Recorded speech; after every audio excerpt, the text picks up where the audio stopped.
શ્રી કૃષ્ણ. આજની આપણી થીમ છે ખોરાક. ખોરાક એટલે જે આપણે જમીએ છીએ એની અંદર છે શાકભાજી. તો આ તાસમાં શાકભાજી છે દેખાય છે ને બધાને?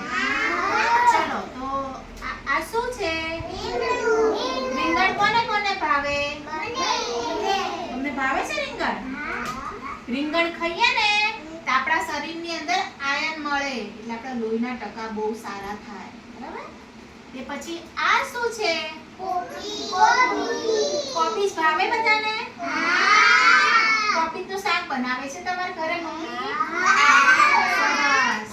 પછી આ શું છે? ટામેટા. કોને કોને ભાવે? ટામેટા અને કોબીજ નું કાચું સલાડ બનાવીને ખાવાનું હોય. આ તમે ખાઓ ને તો તમારી આંખોનું તેજ વધે. આમ જેમ મને નંબર આવી ગયા છે ને એમ તમને કોઈને ના આવે. એટલે ટામેટા ખાવા જોઈએ કાચા. બરાબર? તે પછી આ શું છે?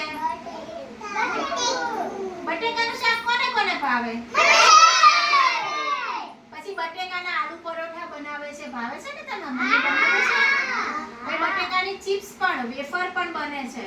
પણ એવું બધું બહુ ખાવાનું નહીં ખાવાનું છે નહીં. આ શું છે? ગુવાર છે. ગુવારનું શાક ભાવે બધાને? સરસ. પછી આ શું છે? દાણા. કોથમરી. આ છે ને તમે બધા છોકરાઓ એવું કરતા હોય દાળની અંદર શાકમાં મમ્મીએ કોથમરી ભભરાઈ હોય ને તમે આમાં કરીને બધું કાઢી નાખો. એવું નહીં કરવાનું. આ તો ખાસ ખાવું જોઈએ. આ તમે ખાવ ને એટલે તમારે આંખોનું તેજ વધે. વિટામિન એ મળે આમાંથી. આયર્ન પણ મળે. બહુ જ શક્તિશાળી છે આ. એટલે હવે પછી દાળમાં શાકમાં મમ્મી પછી અહીંયા પ્રભાબેન એ નાખે ને તો બધાએ ખાઈ જવાનું. બહાર ફેંકવાનું નહીં. બરાબર?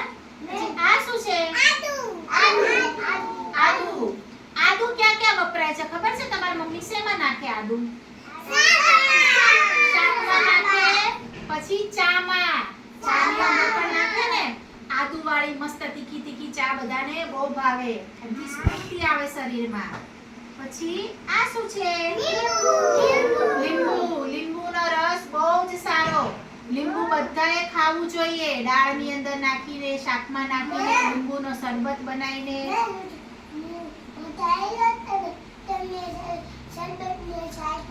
શરબત ચાખો સરસ. હા બેટા